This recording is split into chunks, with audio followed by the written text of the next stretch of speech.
Esto es Análisis con Ricardo Mórtola. Algo que a mí me sorprendió es que María Corina ayer, y decir las cosas como son, porque yo creo que la frustración es grande, María Corina salió y dijo, tengo el 40% de las actas de un principio que confirman que íbamos ganando y que después se da lo que se conoce en España coloquialmente como el pucherazo. Y yo me pongo a pensar, digamos, ¿cuáles son las acciones que tú crees que debería tomar la oposición? Yo creo que esa es la primera pregunta, porque análisis se puede hacer, bueno, se sabía que íbamos a ganar, pero nos robaron, pero ¿qué hacer? ¿Qué hacer para que no vuelva a pasar lo que pasó con Guaidó, que Guaidó simplemente fue presidente para la organización, para ciertos países internacionales que lo reconocían presidente democrático, pero realmente en Venezuela nos quedábamos así? ¿Qué hacer para que esa victoria se materialice, ¿no?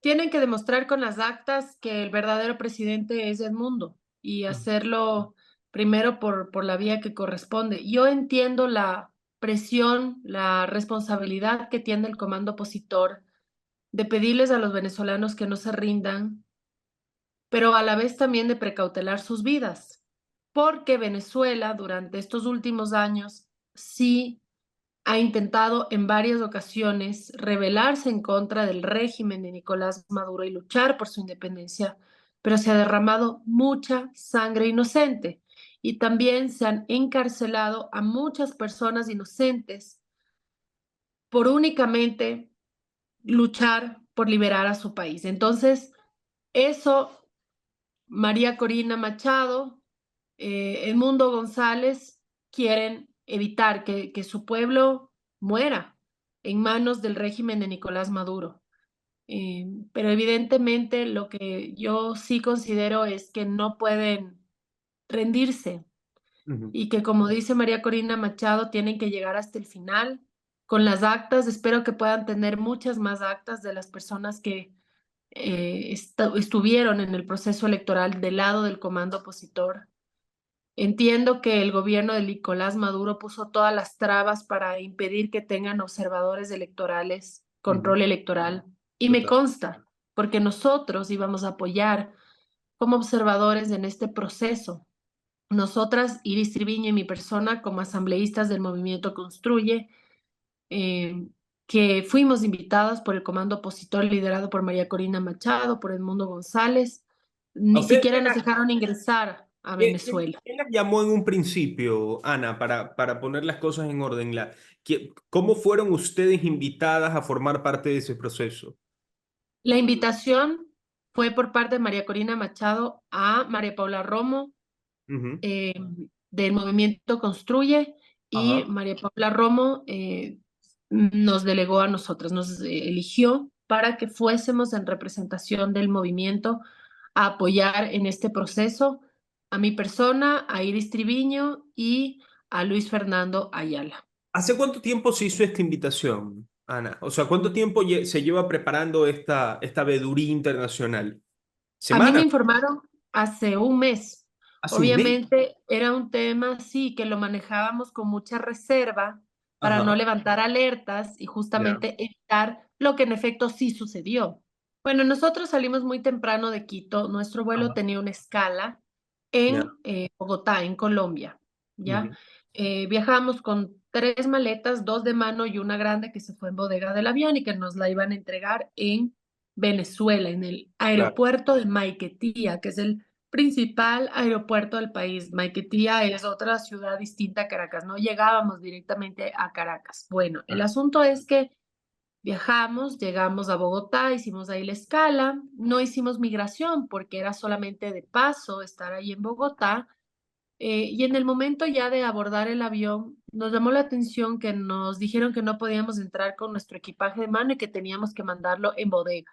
Ujú. Y me pareció raro porque había personas que entraban con su equipaje de mano. Claro, total. Pero subimos al avión.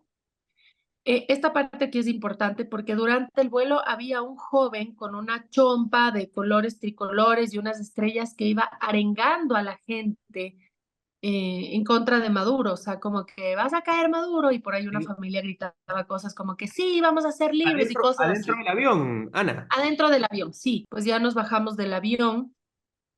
y estábamos caminando hacia migración y antes de llegar a los cubículos donde te preguntan cuánto tiempo te vas a quedar y todo eso, Ujú. este, nos interceptó una policía de migración, una Ya. mujer, nos Ajá. pidió los documentos, nuestros pasaportes, vio que éramos ecuatorianas, Ujú. nos preguntó dónde nos íbamos a quedar, le indicamos dónde nos íbamos a quedar, en el teléfono de Iris desbloqueado y se llevaron el teléfono y nuestros documentos, mucho tiempo. Después se acercó, no nos dejaron llegar a los cubículos de migración. Se Ya. acercó una policía de migración, nos dijo que vayamos a un lugar que era entre la fila de los extranjeros que llegaban a Venezuela y la fila de los venezolanos que entraban a su país. Ahí había una especie de cuadrado donde habían otras personas. Entonces, una vez que entramos a ese cuadrado, había diferentes eh, personajes, que la una era senadora, la otra era periodista, por ahí habían unos diputados españoles, entonces a mí ya me empezó a llamar la atención que por qué estamos en este cuadrado Ujú. activistas políticos, y habían dos chicos ahí también. Claro.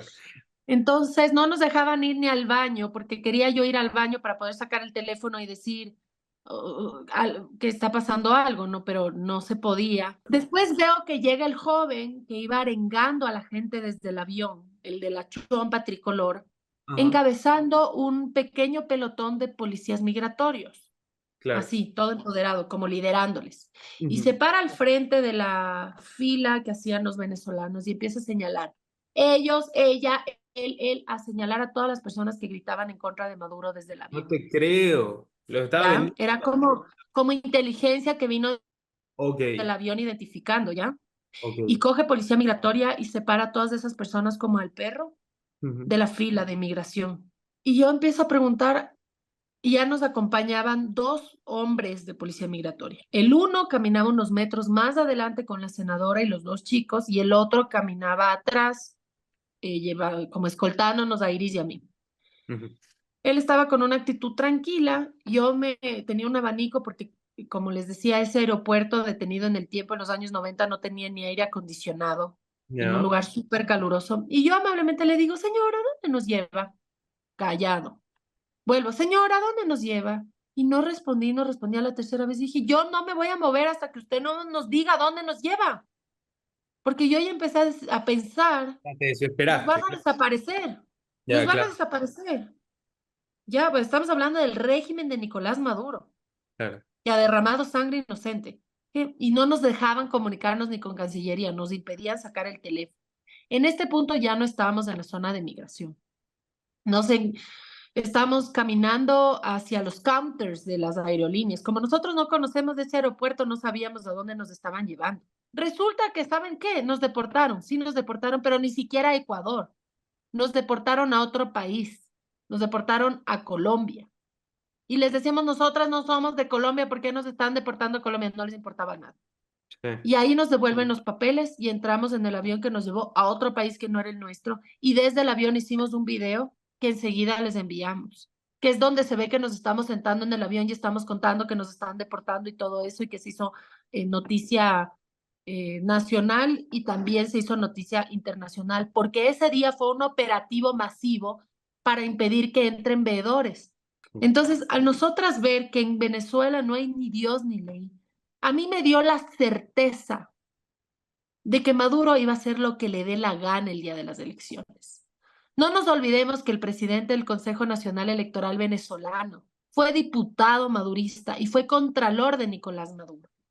¿Qué podemos esperar de un CNE que es totalmente servil a la dictadura madurista? ¿Qué podemos esperar de unas Fuerzas Armadas y una cúpula, especialmente la cúpula de militares venezolanos que están totalmente vendidos al régimen de Nicolás Maduro?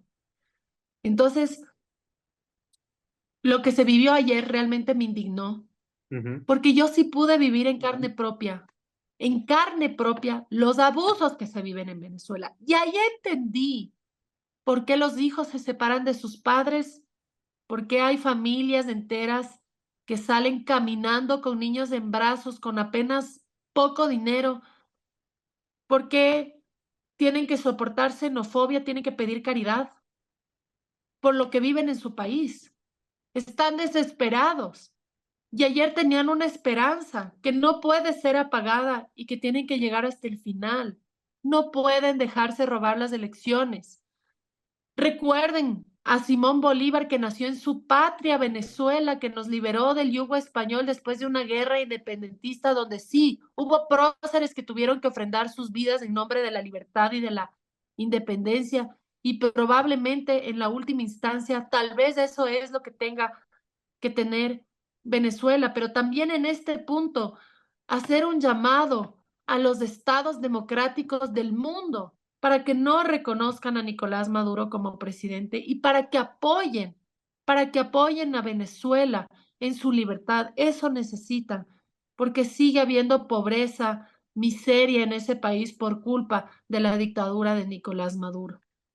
Y hay que decir que a Maduro y a Diosdado y a las personas del régimen no se las conocen netamente simplemente porque la comunidad internacional los quieren porque son unos dictadores malotes y porque están en contra de la democracia. No, no, no. Estados Unidos los tiene al menos a Maduro y a Diosdado Cabello en busca y captura por narcotraficantes. O sea, como los tenían a Pablo Escobar en su momento. O sea, los tienen buscados por narcotraficantes. Entonces, eso es algo muy importante que hay que concretar. O sea, Maduro sale o llega a Estados Unidos y se va a la cárcel. De hecho, la cabeza de Maduro vale 15 millones de dólares, 15 millones de dólares, y la cabeza de Diosdado vale 10 millones de dólares. Entonces, ¿qué es lo que sucedió? Tenemos este contexto. Venezuela, exportador de petróleo, sirve como caminos para la distribución de cocaína en todo el continente, en Europa, en Estados Unidos y todo este tipo de cosas.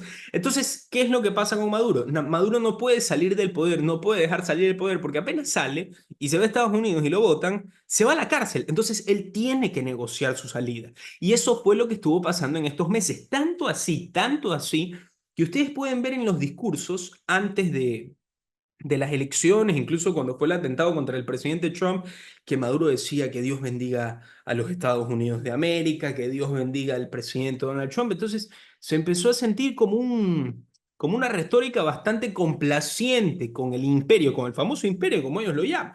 Entonces, ¿por qué se da esta situación? Para poner un poco más de contexto, entre los países que generalmente siempre están ahí como mediadores de conflictos internacionales está Noruega. Siempre Noruega está metida en tema de conflictos de derechos humanos. De hecho, por eso el Premio Nobel de la Paz se entrega en Oslo, como ustedes sabrán. Y de hecho, Noruega formó parte o fue mediador de los acuerdos de Oslo entre Israel y Palestina y también fue mediador de la paz, de los acuerdos de paz con la FARC en Colombia. Noruega siempre está metido en eso y por supuesto no iba a quedarse atrás con el tema de Venezuela y el tema de la oposición y la dictadura. De hecho, hubo un intento de negociaciones de paz entre el chavismo y la oposición en las Islas Barbados. Me parece que esto fue en el año 20, entre el 2019 y 2021. No les puedo dar fecha exacta en este momento. Pero entre el 2019 y 2021 hubo un intento de paz entre la dictadura y la oposición en las Islas Barbados, en los cuales Noruega estaba siendo de mediador en este sentido. ¿Cuál es el problema? Que cuando se empezaron a llevar a cabo las negociaciones entre Venezuela y los Estados Unidos de América, ¿ya? Empieza la guerra de Ucrania, porque ese es el tema. Ya hicimos la paz con la oposición, ya nos quedamos chatos en ese sentido. Ahora tenemos que negociar la salida con Estados Unidos, porque vuelvo y repito, las cabecillas del régimen venezolano no son políticos malos, que se van de su país y no pasa nada. No, están en busca y captura por los Estados Unidos por narcotraficantes. Entonces tienen que negociar obligatoriamente su salida. Entonces, ¿qué es lo que sucede? Empieza la guerra en Ucrania y esta guerra en Ucrania lo que hace es que genera que Estados Unidos tenga una mayor necesidad por petróleo extranjero, por supuesto para mandárselos a Ucrania y apoyar a países europeos. O sea, ustedes saben, más guerra, más vehículos, más armamento, más movilizaciones, más petróleo. Así de simple, así de sencillo. Y Estados Unidos por las políticas de Biden, que yo puedo decir con toda certeza que son políticas retractivas, económicamente retractivas, políticamente, entonces Estados Unidos ya no era el exportador neto de petróleo que era en la época de Trump. Hay que decir con sinceridad, hay una pandemia de por medio también. Y lo que sucede es que Estados Unidos no quería depender del petróleo ruso, porque Rusia y Ucrania están en guerra, y yo después soy de Estados Unidos, necesito petróleo. Se lo voy a comprar justamente al enemigo que necesito batir. Es raro. Entonces, Estados Unidos se puso a ver más cerca en el mapa mundi a quién podía tener, y por ahí está Venezuela, que Venezuela tiene el 25%, un cuarto del petróleo en todo el mundo, así que pues poca cosa no era, y realmente meterse a negociar con países árabes en este sentido era un poco complicado, y la situación se hizo tan cercana, o sea, las posibilidades de negociaciones fueron tan cercanas que en junio de 2023 hubo una reunión en Doha, Qatar, que Doha es como la especie de lobby del hotel para los países del mundo, porque en Doha pues va todo el mundo, en Doha van los jugadores de fútbol, en Doha van los jeques, van los comunistas, los capitalistas, los que tienen negocios de petróleo, en Doha van todos. Entonces, en Doha, Qatar, se reunieron en junio de 2023 Jorge Rodríguez, que es el actual presidente de la Asamblea Nacional de Venezuela y mano derecha de Nicolás Maduro, y Juan González, que es un asesor de Biden. ¿Y cuál era el trato en un principio? Escuchen cuál era el trato. Quitamos las sanciones, ¿ok? Quitamos las sanciones para que podamos hacer negocio, para que los Estados Unidos puedan hacer negocios de petróleo, para que se descongelen sus activos, para que, digamos, haya más flujo económico, que eso a ustedes les beneficia. Le decía Estados Unidos a los venezolanos, y en cambio ustedes me hacen elecciones limpias. Ustedes me dejan hacer elecciones limpias, entonces parecía que era, digamos, una situación perfecta, porque Venezuela, o sea, todos ganamos en este sentido. Nos matamos en todo el resto, pero en esta situación todos ganamos. ¿Por qué? Porque primero a Venezuela le ingresa dinero, primero que nada. Estados Unidos se queda con su petróleo y las elecciones se llevan a cabo con limpieza, y aún así el régimen de Maduro iba a tener un hándicap a favor porque, uno, ellos tienen muchísimo poder en Venezuela, y segundo, si es que había una mejora económica eh, por la desmantelización de las sanciones, lo que iba a pasar es que los venezolanos iban a apoyar tal vez un poco más al régimen de Maduro. Entonces era un win-win en ese sentido. ¿Qué pasó? Que las elecciones primarias que se llevaron a cabo hace unos meses en Venezuela, hubo una paliza electoral en favor de la oposición, y parece que María Corina Machado iba a ser la candidata, y parece que a María Corina Machado no le iba a parar nadie como candidata, y a Maduro le dio miedo y no dejaron lanzar a María Corina. Ahí las negociaciones se fueron a cara.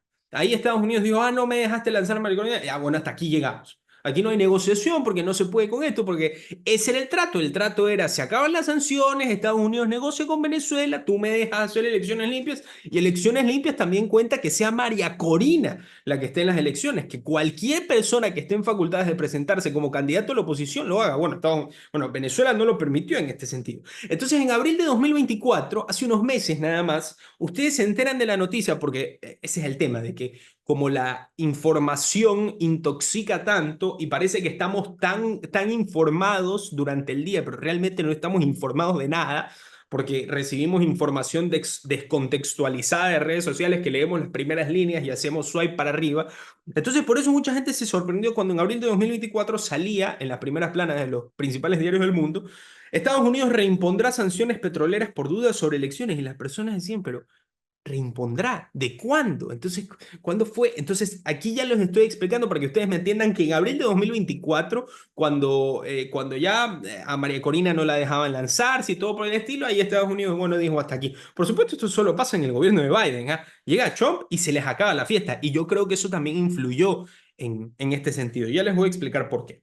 El punto es que el 1 de julio, o sea, un par de meses después, abril de 2024, Estados Unidos reimpone sanciones. Y el 1 de julio, Maduro anuncia en las cadenas nacionales eternas que hace en los canales oficiales del régimen, anuncia que va a reiniciar charlas con Estados Unidos por los tratados que se hicieron en Doha, Qatar. Esto estaba prácticamente, digamos, fuera del radar de la mayoría de la gente del común, de la gente que se informa día a día. Y en este caso, cuando se lleva a cabo este anuncio de Nicolás Maduro, parecía que existía la posibilidad que se vuelva a negociar la salida pacífica del régimen, pero ahí todo queda en un veremos, porque no se termina de negociar. ¿Y por qué yo creo que existe la posibilidad que no se terminó de negociar?